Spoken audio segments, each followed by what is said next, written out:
कि धार्मिक हिंसा को बढ़ावा दिया जा रहा है। किसी एक पार्टिकुलर पार्टी है जो इस धार्मिक हिंसा को बढ़ावा दे रहा है। तो ये स्पॉन्सर्ड है और स्पॉन्सर्ड है तो वो बजरंग दल तो फलाना दल धमाका दल ये इस टाइप का स्पॉन्सर्ड कर रहा है। स्पॉन्सर्ड तो गवर्नमेंट कर रही है ना। सब आरएसएस के जो जाहिल तबके के लोग हैं उनको बैठाला जा रहा है। अच्छा, ताकि पब्लिक को परेशान किया जाए, एक तरफा जजमेंट हो। मस्जिदों से लाउड स्पीकर अगर हटा के भी कुछ हो सकता है तो हटा दिया जाए, लेकिन हटाने से कोई ये थोड़ी ना है। अब भगवा झंडा लेके मस्जिद में फहराया जा रहा है, तो ये आप समझिए इससे क्या हो रहा है। आने वाले जेनरेशन पे ये जेनरेशन तबाह हो जाएगी, बर्बाद हो गया। अब जो है आने वाले जेनरेशन को तो कुछ मिलेगा ही नहीं। हाँ, सुप्रीम कोर्ट के एक जज बोले हैं कि हमको डर लग रहा है। ऐसा क्यों बोल रहे हैं?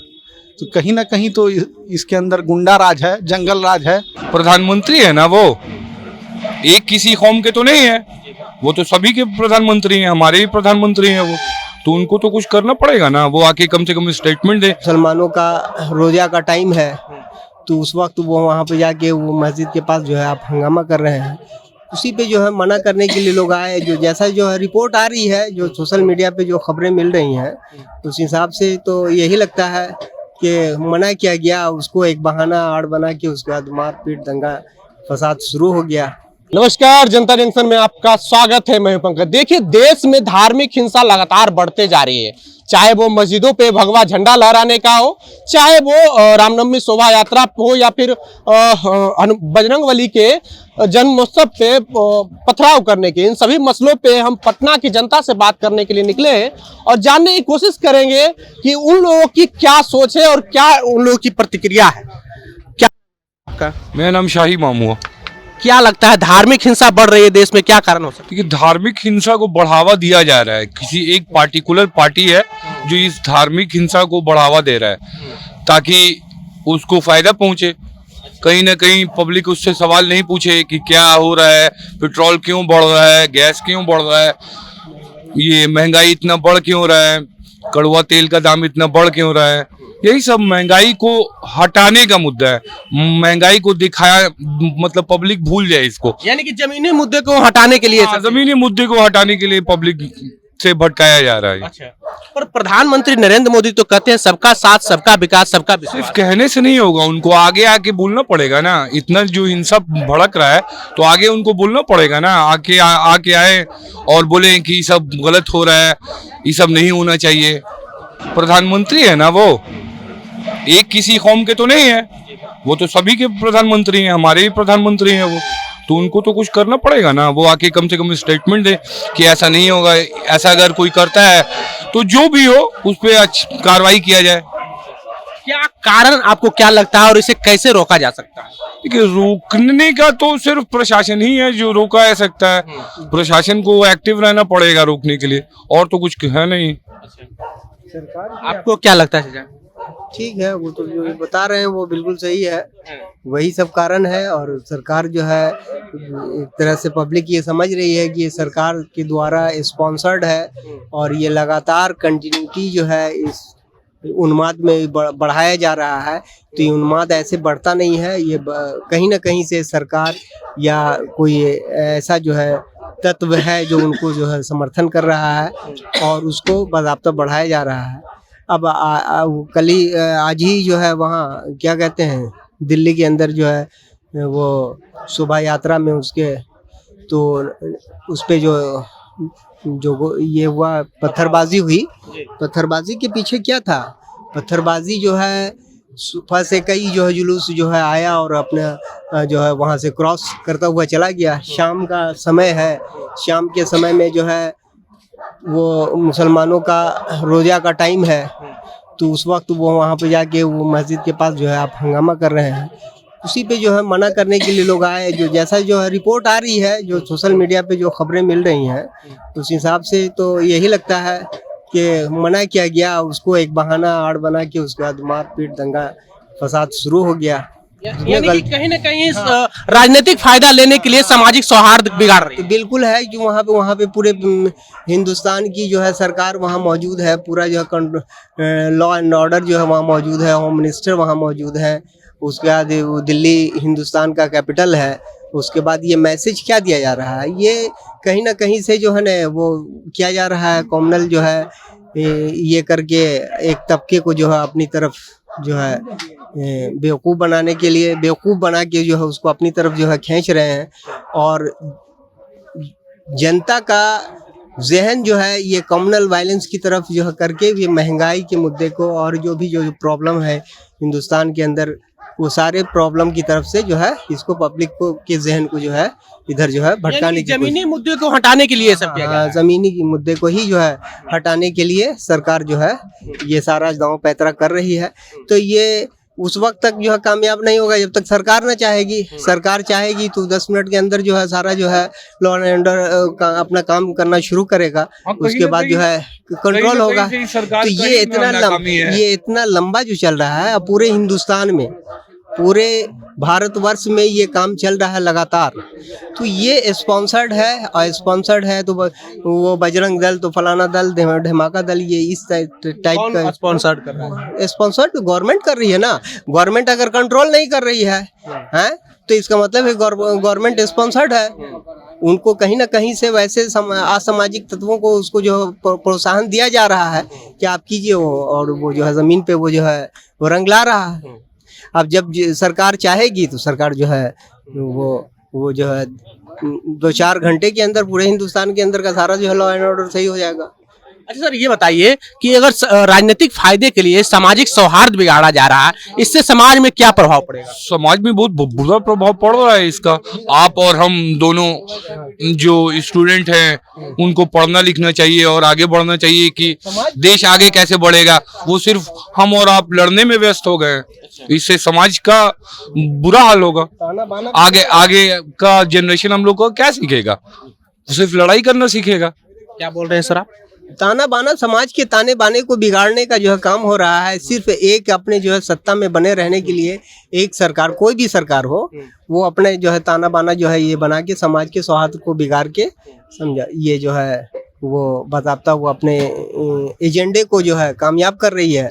इससे जो है ना भारत का या भारतवर्ष के यहाँ के नागरिकों का क्या होगा, ये क्या दुर्दशा बना रहे हैं, इसका कोई जो है मतलब आदमी सोच भी नहीं सकता है। आने वाले जनरेशन पे इसका क्या प्रभाव? बिल्कुल, ये आने वाले जनरेशन पे, ये जनरेशन तबाह हो जाएगी, बर्बाद हो गया। अब जो है आने वाले जनरेशन को तो कुछ मिलेगा ही नहीं, और उस वक्त तक भारत का क्या जो है हाल होगा, ये तो जो है आने वाला समय ही बताएगा। अगर ये कंटिन्यूटी रही, कोई भी त्योहार आपसी भाईचारगी का त्योहार होता है। आजकल का जो भी त्योहार है उसमें लड़ाई झगड़ा यही सब हो रहा है। तो आप समझिए इसको कि हमारा देश कहाँ जा रहा है, और इस पे कुछ कार्रवाई होना चाहिए। यानी कि देश में जहाँ शिक्षा, स्वास्थ्य, रोजगार की बात होनी चाहिए, वहाँ पे धर्म की बात हो, सिर्फ धर्म की बात हो रही है। और धार्मिक होना अच्छी बात है किसी भी धर्म, क्योंकि कोई भी धर्म नहीं सिखाता है कि आपस में लड़िए झगड़िए। वो तो सब भाईचारगी से रहने के लिए बताता है। लेकिन पता नहीं ये धर्म के आड़ में क्या हो रहा है। हाल फिलहाल में एक बयान आया था, जनक राम है, बिहार सरकार में मंत्री हैं, वो कह रहे थे कि मस्जिदों से लाउड स्पीकर हटने चाहिए। मस्जिदों से लाउड स्पीकर अगर हटा के भी कुछ हो सकता है तो हटा दिया जाए, लेकिन हटाने से कोई ये थोड़ी ना है। अब भगवा झंडा लेके मस्जिद में फहराया जा रहा है, तो ये आप समझिए इससे क्या हो रहा है। मस्जिदों से जो है लाउड स्पीकर हटाने के पीछे उनका मंशा क्या है? ये सिर्फ मस्जिदों में जो है लाउड स्पीकर का इस्तेमाल नहीं होता है, सारी मंदिरों में हो रहा है। सारे पूजा पाठ, सारे जो है धार्मिक कार्यक्रम जो है हिंदुस्तान में जितनी भी कौमें बसती हैं, सब अपने अपना तरीके से जो है लाउड स्पीकर का इस्तेमाल करती हैं। वो चाहे सिख हो, क्रिश्चियंस हो, हिंदुइज्म हो, हर जगह जो है वो जो है उसका ये है। ये एक जो है ना आपके मेंटल इसको जो है ना ये प्रिपेयर्ड जो बनाया जा रहा है, ऐसे कि मस्जिदों से दंगा जो है लाउड स्पीकर हटाया जाए, ये क्या है, इसके पीछे मंशा क्या है, ये पब्लिक जो है अगर गौर से जो है अगर जब सोचेगी तो उसको समझ में आएगा कि जो है भाई इसके पीछे मंशा क्या है। अरे मस्जिद से ज़्यादा इस्तेमाल तो जो है मंदिरों में हो रहा है, गुरुद्वारों में हो रहा है, हर जगह हो रहा है। तो फिर मस्जिद ही क्यों? अगर हटाना है तो सरकार ऐसा कानून बनाए और सारी जगहों से जो है ना। आप कुछ बोलना चाह रहे हैं सर? नहीं, तो वही बोल रहे हैं कि सारे जगह पे होता है लाउड स्पीकर थी, तो एक किसी धर्म को टारगेट किया जा रहा है, ये तो खराब बात है ना। मुख्यमंत्री नीतीश कुमार अपने आप को सेकुलर कहते हैं और देश में कई सेकुलर पार्टियां हैं।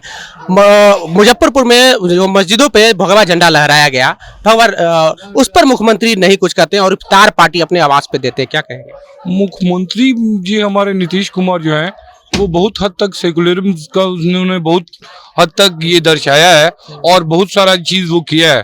देखिए कहीं से कुछ होना बिहार में वो तो ठीक है, वो आप नहीं रोक सकते हैं, लेकिन कहीं उसको भयानक रूप से नहीं हो जाए इसके लिए रोकथाम के लिए सरकार है। वो हमेशा होता है थोड़ा बहुत, लेकिन उसके बाद बिहार सरकार नीतीश कुमार उसको कंट्रोल करते हैं। तो हमारे लिए नीतीश कुमार एक सेकुलर नेता है, यानी कि कहीं ना कहीं काम कर रहे हैं। हाँ कहीं ना कहीं काम कर रहे हैं, बिल्कुल काम कर रहे हैं। पर उनकी निंदा बहुत हो रही है लगातार जो है उनपे। देखिए निंदा हर इंसान का होता ही है, जो अच्छा काम करता है, जो बुरा काम करता है, सबका निंदा होता है, उनका भी हो रहा है। लेकिन मेरे हिसाब से नीतीश कुमार ने बिहार को बढ़ाने का काम किया है और हर चीज में वो अच्छे हैं। पार्टियां और कुछ लोग ये आरोप लगाते हैं कि नीतीश कुमार अब बीजेपी के दबाव में काम कर रहे हैं, आपको क्या लगता है? बीजेपी के दबाव में वो कभी न थे न रहेंगे आगे। क्यों लगता है नहीं रहेंगे? नहीं रहेंगे क्योंकि मुख्यमंत्री वो हैं, इसलिए क्यों वो दबाव में रहेंगे। क्या बोल रहे हैं आप? बैसाखी है, भारतीय जनता पार्टी बहुत बड़ा झूठा पार्टी जो है बैसाखी पार्टी है। हाँ। वो बैसाखी पर चल रहा है नीतीश कुमार के। जिस दिन बैसाखी हट जाएगा उस दिन जमीन पर गिर जाएगा। बैसाखी कौन इस्तेमाल कर रहा है? ये नरेंद्र मोदी जो है इस्तेमाल कर रहे हैं बिहार के जनता के लिए। अच्छा, नीतीश कुमार को इस्तेमाल कर रहे हैं। बिल्कुल इस्तेमाल कर रहे हैं। वो एक अच्छे व्यक्ति हैं लेकिन उनको परेशान किया जा रहा है। कभी उनके पार्टी का विधायक बोलता है कि नीतीश कुमार को भेज दिया जाए उपराष्ट्रपति बना के, लेकिन क्या बिहार की जनता के लिए आपने क्या किया? वादा करते हैं। अब यूपीएससी का चेयरमैन जो बनाया गया है सोनी को, वो क्या है? अगरबत्ती बेचने वाला गुजरात में, इंटर में साइंस में फेल हो चुका, उसके बाद आर्ट्स से पॉलिटिकल साइंस से ग्रेजुएशन किया, तब जाके वो बीजेपी और आरएसएस का वो समझ लीजिए ये साठगांठ है उसका। तो इससे जाहिल तबके के लोग ब्यूरोक्रेट में अगर घुसाया गया जा रहा है तो यूपीएससी आईएएस आईपीएस का क्या होगा? यानी कि देश की जो प्रशासनिक व्यवस्था है उसमें बदलाव कर रहा है और गलत तरीके से बदलाव किया। बिल्कुल गलत तरीके से सब आरएसएस के जो जाहिल तबके के लोग हैं उनको बैठाला जा रहा है। अच्छा, ताकि पब्लिक को परेशान किया जाए, एक तरफा जजमेंट हो। जज अभी सुप्रीम कोर्ट के एक जज बोले हैं कि हमको डर लग रहा है। ऐसा क्यों बोल रहे हैं? तो कहीं ना कहीं तो इसके अंदर गुंडा राज है, जंगल राज है। जंगल राज है तब ना बोल रहा है, ऐसे थोड़ी बोल रहा है। इनका कहना है कि मुख्यमंत्री नीतीश कुमार किसी के दबाव में न थे, नहीं रहेंगे। कभी नहीं रहेंगे वो, कभी नहीं रहेंगे। जिस दिन हट जाएंगे उनका बैसाखी टूट जाएगा, है ना? हाँ, यानी कि नीतीश कुमार जो है मजबूत पक्ष है उनका, अगर वो हटेंगे तो बीजेपी का बिहार से अस्तित्व। चुनाव हुआ बोहचा जो विधानसभा हुआ, बिहार की जनता नीतीश कुमार के साथ है। नीतीश कुमार ने जो है बहुत अच्छा काम किया है। इतना जबरदस्त दबाव के बावजूद बीजेपी जो बिहार का जो करना चाह रही है वो नहीं कर पा रही है, तो उसके पीछे सिर्फ नीतीश कुमार का जो है सेकुलर जो है जो मेंटालिटी है, सेकुलरिज्म के जो वो पाठ पढ़ाते हैं वो बिल्कुल सही है। और नीतीश कुमार के बाद जो है ये हटा के बिहार को बिल्कुल जो है दंगे में धकेलना चाह रहे हैं और इसकी साजिश चल रही है। और बिहार की जनता खास करके माइनॉरिटीज तबका इस बार पूरी तरह नीतीश कुमार के साथ है। पर विरोधी दल ये कह रहे हैं कि मुख्यमंत्री नीतीश कुमार जो हैं आरएसएस के चंगुल में फंस चुके हैं और उनके गोद में बैठे हुए हैं बीजेपी के। अरे वो तो कहने के लिए जो है चंगुल में रहे, वो तो वो है ही। अरे वो नीतीश कुमार ही वो जो है ऐसा व्यक्ति है जो है ना वो जो है 40 और 43 सीट लाके वो पूरे बिहार पे राज कर रहा है। तो चंगुल में क्या, चंगुल में वो फंसे हुए हैं। नीतीश कुमार एक बुद्धिजीवी हैं और वो लोग जो है जो हिसाब से जो बिहार की दुर्गति बनाना चाह रहे हैं वो उसमें कामयाब नहीं हो रहे हैं। एक वाकई जो है ना नीतीश कुमार एक बुद्धिजीवी है और उस पे बीजेपी कामयाब नहीं हो पा रही है। नीतीश कुमार बिहार में विकास किए हैं? हाँ, बहुत विकास किए हैं। हमको तो जंगल राज से निकल के ये राज है। एक जमाना ऐसा भी था जब 9 बजे फुलवारी शरीफ आदमी नहीं जाता था, चितकोरा नहीं जाता था, बहुत सारे जगह पे था, पाटलिपुत्रा नहीं जाता था। जंगल राज खत्म करके ये है। आज हमारे इसमें सब चीज है, यानी कि नीतीश कुमार के सरकार में हाँ। प्रशासनिक व्यवस्था में सुधार हुआ है, हाँ बिल्कुल सुधार हुआ है। पर आंकड़े नहीं कहते हैं सर। आंकड़े जो भी कहे, लेकिन धरातल पे जो दिख रहा है वही है। आंकड़े हो सकता है कि नहीं दे रहा हो, लेकिन यह आदमी खुशहाल है। सब इधर उधर से अपना, रात में भी गांव भी चला जा रहा है। पहले इस तरह का कोई व्यवस्था नहीं था। पहले जहानाबाद भी रात में 9 बजे के बाद लोग नहीं जा सकते थे, अब ऐसा कुछ नहीं। अब कभी भी 1 बजे रात में, 2 बजे रात में, जब आदमी को जरूरत पड़ता है, यहाँ से वहाँ एक शहर से दूसरे शहर जा सकता है आदमी। बहुत बहुत धन्यवाद सर बात करने के लिए। जी ठीक है। आप तो देखिए, पटना की जनता का कहना है कि जो धार्मिक हिंसा बढ़ रही है बिहार में, यूं कहें देश में, उसको कहीं ना कहीं कोई पॉलिटिकल पार्टी जो है अपने फायदे के लिए कर रही है, और इससे जो है समाज पूरी तरह से तबाह हो जाएगा, बर्बाद हो जाएगा, युवा बर्बाद हो जाएगा।